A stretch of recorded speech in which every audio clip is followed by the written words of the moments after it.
And now, Suspense.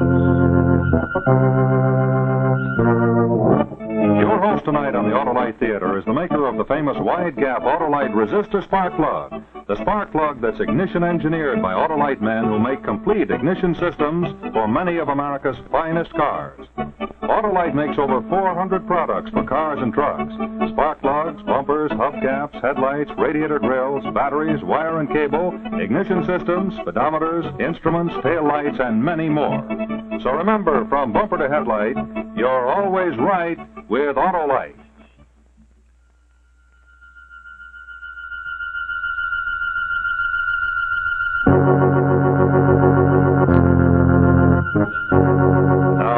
And its 60,000 dealers and service stations everywhere present the famous suspense story of the supernatural.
Go ahead, girl. Answer the door.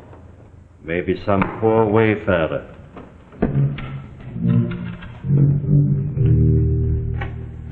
Could you put us up for the night? Sorry, sir. The house is full up. But my wife's in the car and she's quite ill. We've been driving for miles and miles over these blasted moors. Sorry, sir. But you can't be full up. Why, the house looks empty. That's right, sir. We're full up and closed. But we really don't need a bed. We will sit by the fire all night. Anything to take my wife out of this misty night. 12 miles on, sir, you'll find a farmhouse. Sometimes they take folks in. Good night, sir. But you're a tavern. You're a public inn. I can tell from the looks of you, you're practically empty. Sorry, sir, but a certain party has taken this pub over, entire and complete. And as long as they pay for it, what they do is their own business. What I do is my orders. Good night, sir.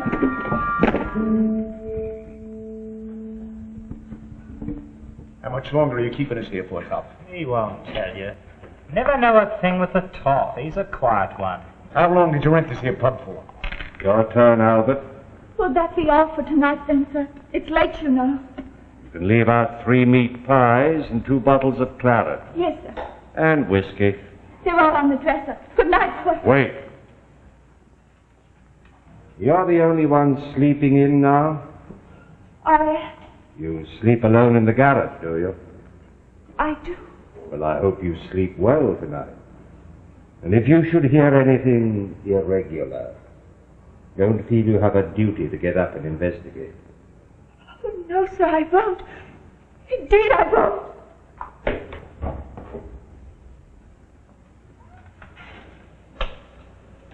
What's the idea, Top? What are you up to, anyway? Never tell us, would you, Torf? Oh, he's a clever one, mates. And you and me, why, who are we? Just 3 bloomin' idiots. Am I right, Torf? That's right, Sniggers.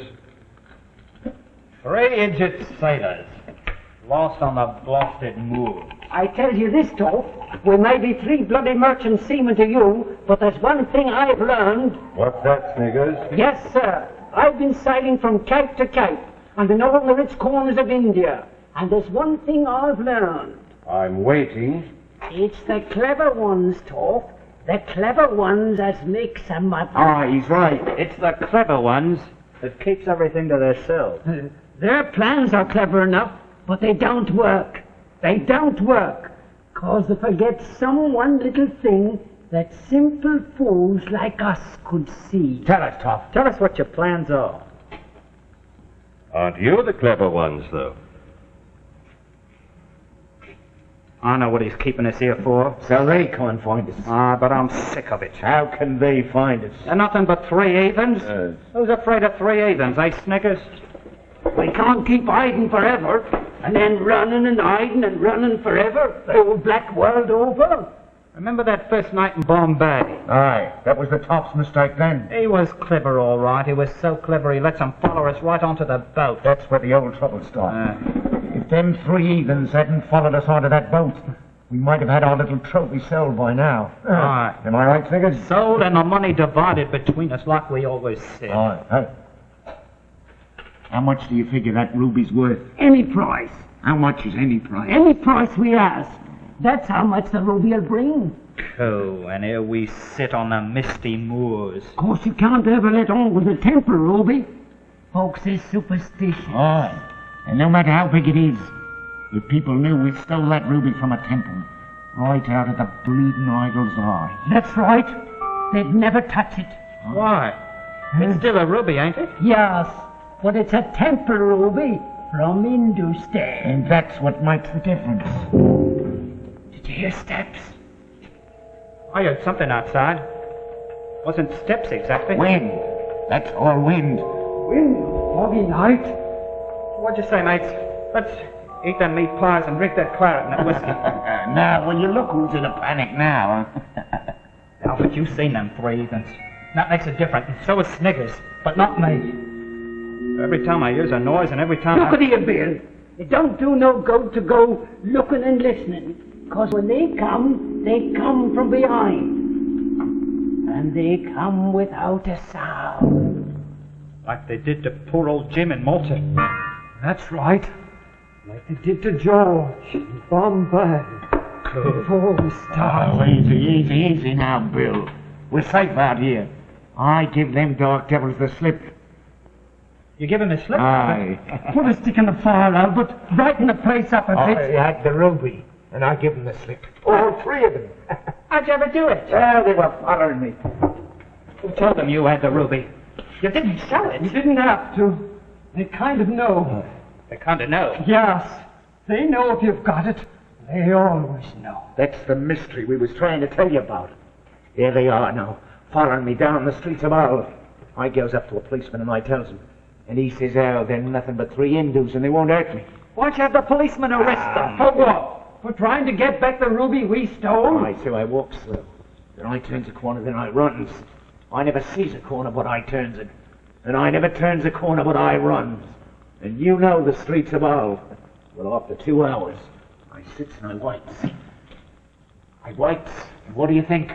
What? No priests. What? No dark devils with gold spots on their faces. I give them the slip.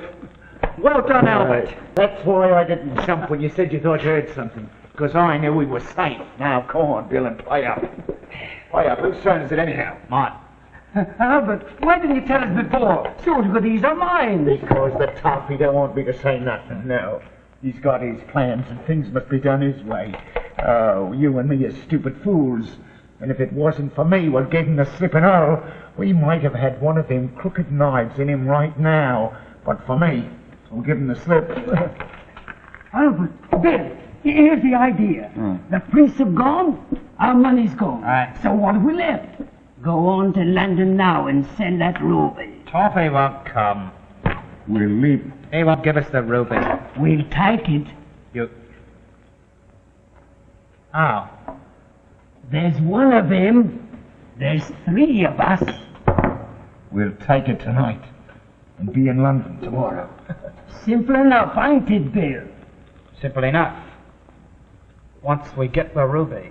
Don't worry about that. We'll find a way to get it from him.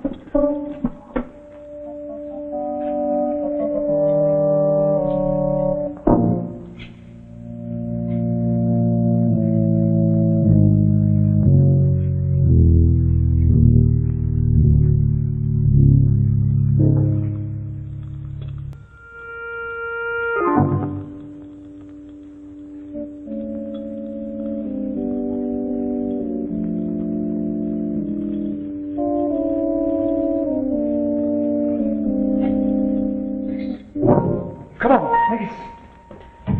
Well, goodbye, old man. We'll see that you get your fair share.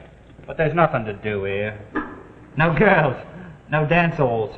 We must sell that ruby. I'm not a fool, Bill. Oh, of course not. Of course you ain't. And you've helped us a lot. Well, goodbye, old man. Say goodbye. Of course. Goodbye.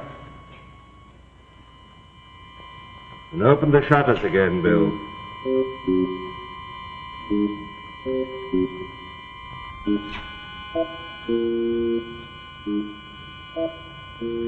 I don't suppose you want the door open too, do you?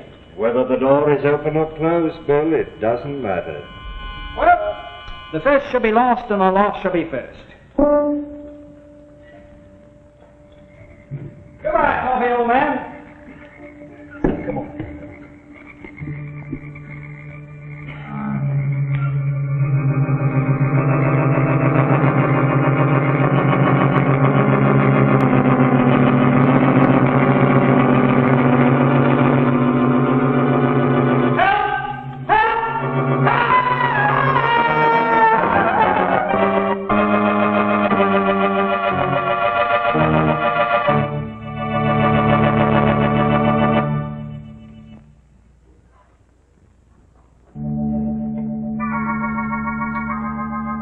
In just a moment, we'll bring you the second act of Lord Dunsany's famous story of the supernatural, A Night at an Inn, starring Boris Karloff.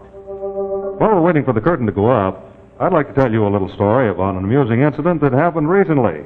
It seems that one of our local luminaries, Marvin, the mystical magician, had gotten himself all duded up for a big appearance over on the other side of town. Now, this Marvin was smooth all right, but you couldn't say the same for his car. It was missing and bucking like the Indian rope trick gone wrong. Well, our friend Marvin did his darndest. He took a deep breath, leaned back, and cut loose with a real powerhouse spell. Marvin could make elephants vanish and a whole stage full of people disappear, but he couldn't get rid of that engine miss.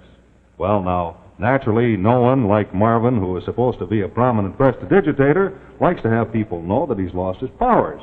So our friend Marvin came in for some real Autolite magic.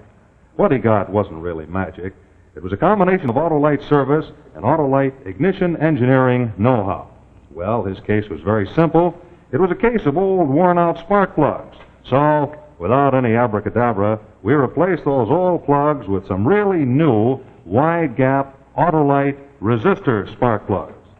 No, sir, it's not magic that makes the Autolite resistor spark plugs the wonders that they are. It's ignition engineering, the years of research by Autolite engineers that developed the sensational new resistor that's built into all Autolite resistor spark plugs.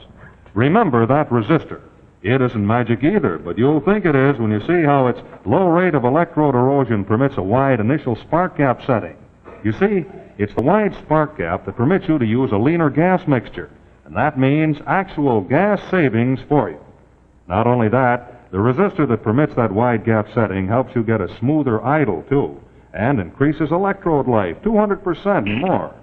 Also, those Autolite resistor plugs cut down on radio and television interference. Yes, it's the resistor that does that, too. Well, Marvin drove out of here as smooth and slick as pulling a rabbit from a hat as soon as we equipped his car with Autolite resistor spark plugs. So take a tip from Marvin and replace your old worn-out narrow gap type spark plugs with a set of those sensational new Autolite resistor spark plugs. Remember, from bumper to tail light, you're always right with Autolite.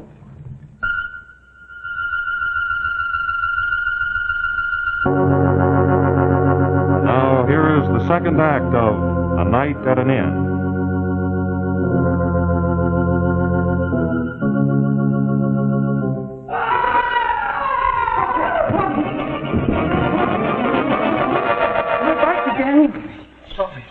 So you are. How did they get you? How did they get you, Tom? They walked, of course. But it's 80 miles from here to Hull. Did you know who was here, Tom?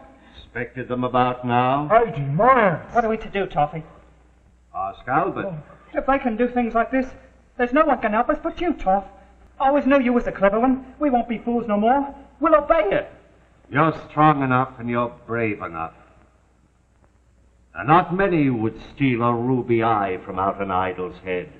And from such an idol as that was to look at, and on such a night, too. You're brave enough, Bill, but you're all three of you fools. Jim would have none of my plans, and where's Jim? And George, what did they do to him? Don't tell me, So your strength is no good to you. You need cleverness, or they'll have you the way they had Jim and George. We know. Those black priests will follow you around the world in circles, year after year, until they get the ruby eye. And if we die with it, they'll follow our grandchildren. And this fool thinks he can escape from men like that by running round 3 streets in the town of Hull. What's truth? You haven't escaped them, because they're here. So I suppose. You suppose? I took this place especially to receive them. Well, you're a deep one. I saw something just then. Hadn't we better shut the shutters? Don't shut the shutters. But, Toffee, they can see us. One doesn't let the enemy do that. I don't see why... No, of course you don't. No revolvers now. Well, why not, Tom? Don't want any noise at my party. We might have guests who haven't been invited, but knives are a different matter. I think they're coming now, Toffee. Not yet. Well, when will they come? When I'm quite ready to receive them. What do you do when they come? I shall do nothing. They'll creep up behind me. And then my 3 faithful friends, Sniggers and Bill and Albert, will do what they can. You can trust us, Toff. If you're a little late or slow, you'll see reenacted the cheerful spectacle that accompanied the death of Jim in Malta. Don't, Tommy. All right. Leave me there, all right? Now, I shall sit here, with my back to that door. Now, you 3 go out, one by one. Mind now, be sure you cross that open window, so they'll think you've gone to the other room. I get it, Toffee. Then, crouch low, creep back, so that you'll be hiding here when I need you. Night, Toffee. Good night, Tommy. Good night, Toff. Turn out the lights. Think the firelight will prove more inviting. No revolvers now. The police in Yorkshire are proverbially inquisitive.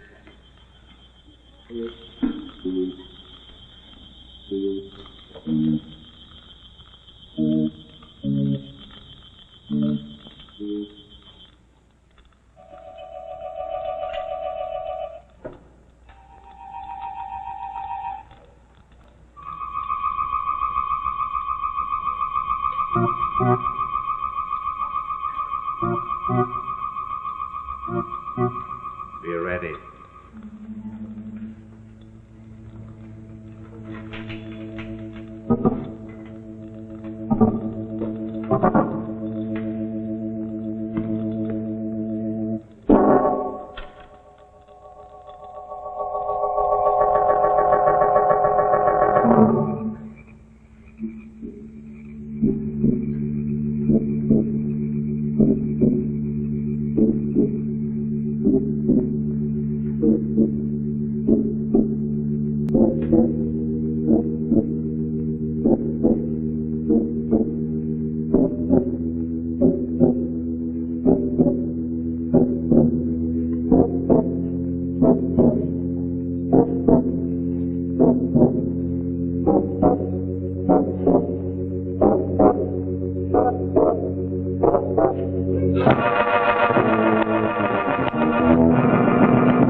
We only got one. What do we do? Only one? Yes. Very well. You shall now witness my demise at my Yorkshire residence. I shall be night. You'll be ready to receive guests.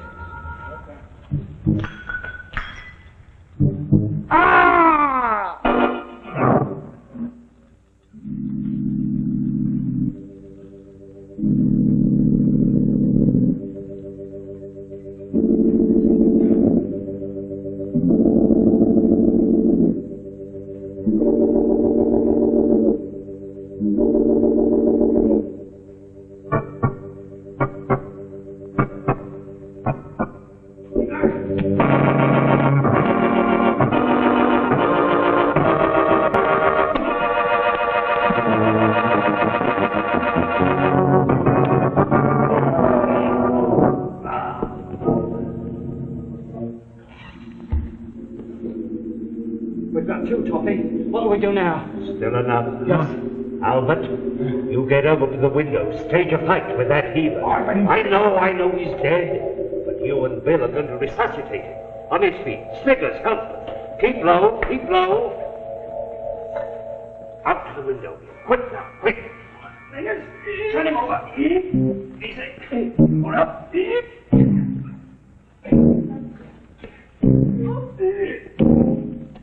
Walk it.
Very good night's work, my friend. Well done, Toffee. You are a dig one. You drink one of the blood one.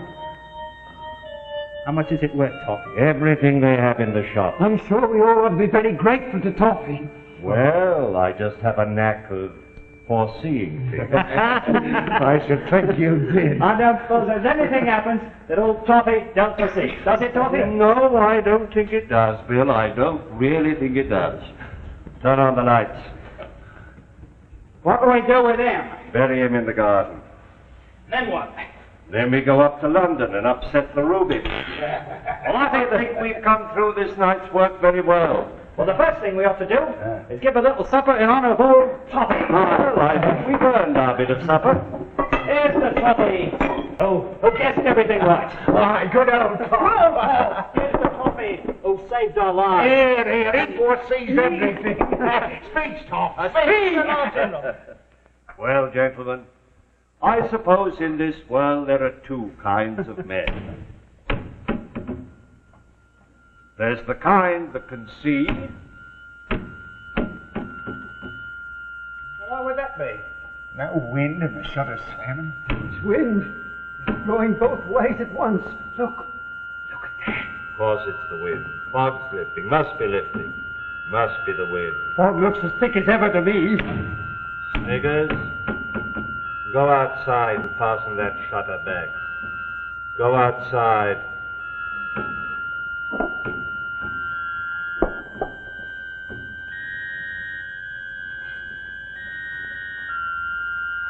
Well, gentlemen, as I was saying, in this world there are two kinds of men.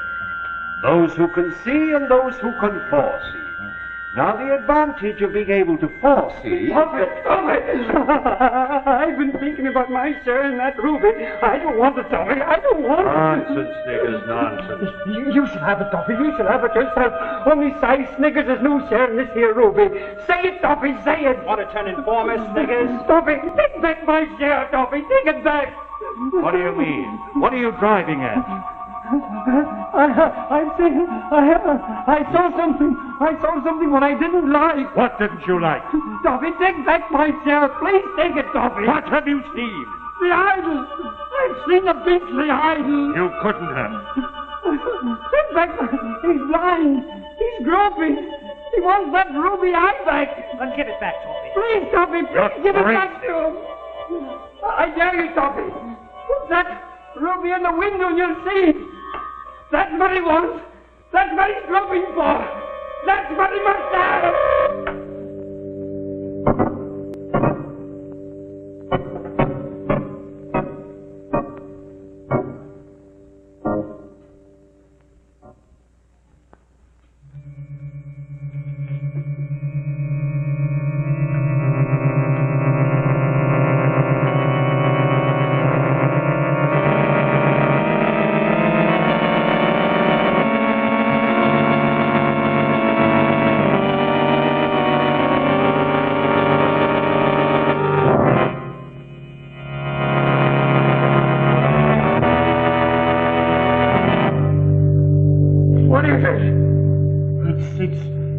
It's that obscene idol.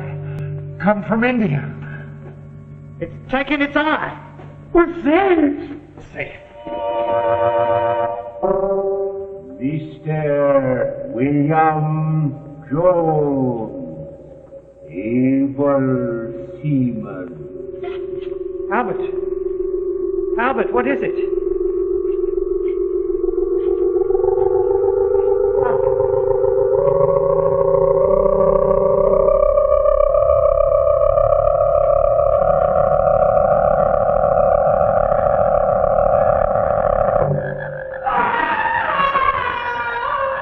What's happened? I've seen it. What was it, Sniggers? What is it? What is it?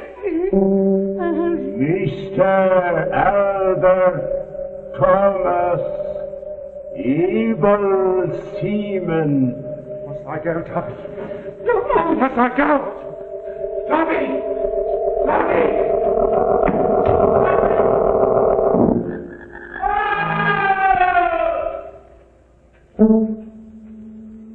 Mr.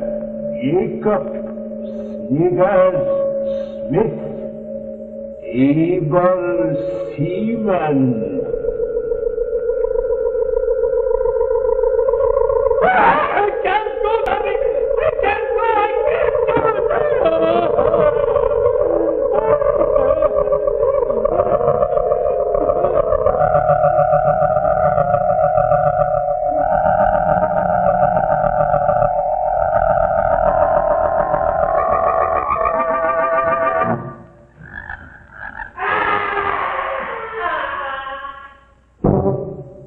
Mr. Arnold Everett Scott Fortescue, late Esquire. Too late, the toffee. This I did not foresee.